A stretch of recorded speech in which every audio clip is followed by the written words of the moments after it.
Well, we just had a really fun time out on the ice catching a bunch of crappies, and Mike Hayner, the man behind the camera here, of course, was kind enough to do the prep work on the ice, so we should have some really clean crappie fillets coming out of the end. You know, that is of course a big part of having a good fish fry, is making sure that you're taking really good care of the game while it's in the field. So we'll dive into a really simple way to clean crappies. In this case, I'm going to use this Bubba folding fillet knife. I love this deal.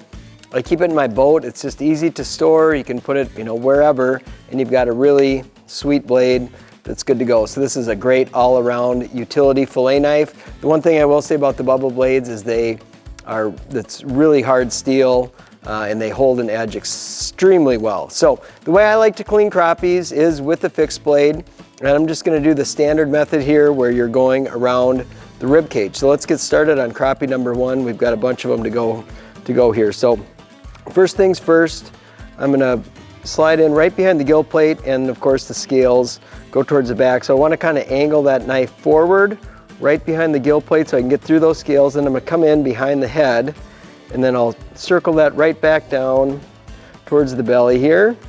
And then after I've made this cut, I like to swing this baby around, and so I'm going to be working with the back of the fish towards me, and I'm going to basically follow that spine right down. So I'm using the tip of that knife to slide in until I get down to the spine. So I'm just working my way down the fish, bumping the spine, keeping that knife at a slight angle, so I'm just kind of touching that spine so I'm not missing any of the meat. And then once I get down so far, I'll feel that the blade just wants to naturally slide through, again keeping that angled slightly back, and then I'm just going to push towards the tail.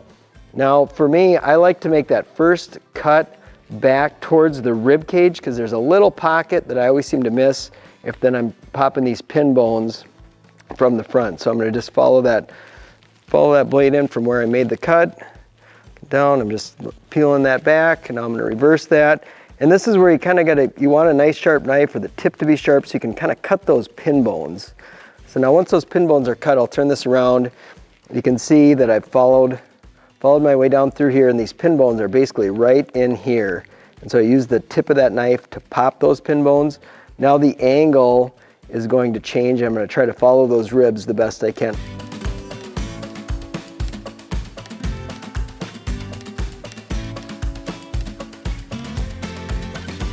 So now I'm just making sure that I'm making good contact with the ribs, because I want to get all the meat that's tucked away in there. So we're just kind of following that down.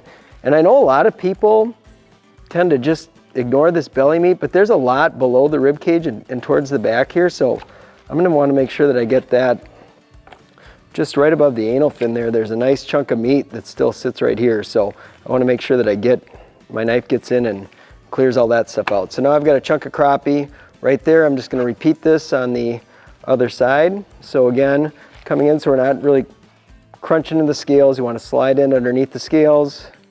Come to the back here. We're just going to ride this blade down the back of the crappie here. And once you can feel that the blade wants to easily go through, just keep that angle down so you're getting all that meat in the back. And I like to a lot of times more so pull the fish into the blade as opposed to pushing the blade through the fish when I'm making those cuts. And then again, coming through from the back here, trying to make sure I get all that meat on the back side, and then just getting this pin bone cut here is the big deal. So there we go, get that. You don't need to rush it. If you haven't done this a lot, just take your time, be slow and patient. And like I said, that's really the spot you want to get here. And the reason I like doing this with a fixed blade too, or one of the reasons, is that you're not cutting into the gut cavity. You can see the ribs are protecting all the guts, so it's a lot cleaner method as well. So there we go. That's essentially all that we want off of this crappie. So I'm going to discard the carcass, and I'll show you how we're going to get the skin off, and then we'll get those pin bones out. So I just take the knife. I always like working really close to the edge here. The handle of the knife, if I were to put this forward, the handle of the knife doesn't allow me to get flush with the surface of the cutting board, so I would end up missing meat on the skin. So make sure that the handle of the knife then is clear of the edge of the cutting board or the table, the surface you're working on. And then just with a very slight angle down, I'm just gonna push this through, and we wanna just make sure we get as much of the meat off of there as we can, which we did. So that's a nice clean piece of meat. And now if you've ever had a fish fry and you're like, man, oh man, I got those little tiny bones in there.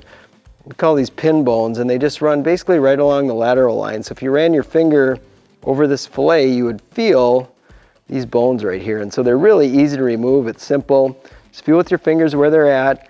And now just kind of line that up. They run in a straight line. I'm just gonna cut down. And they go about 2/3 of the way through the fish. So I'll make one cut on this side. Gonna do the opposite side there, and then I'm just gonna cut that little chunk out. So I've got a little piece of meat here that has a bunch of pin bones. I can discard that. And now we have a crappie fillet that is free of bones and ready to eat. All right, and so we're just gonna get through the rest of these crappies. Again, they're delicious to eat. And one of my favorite preparations with crappie is definitely doing a fish fry. I like a good hard fry in a crappie. The flesh tends to be softer than other fish like walleye or northern pike, and a fish fry to me just lends itself perfectly to a mess of crappies like this.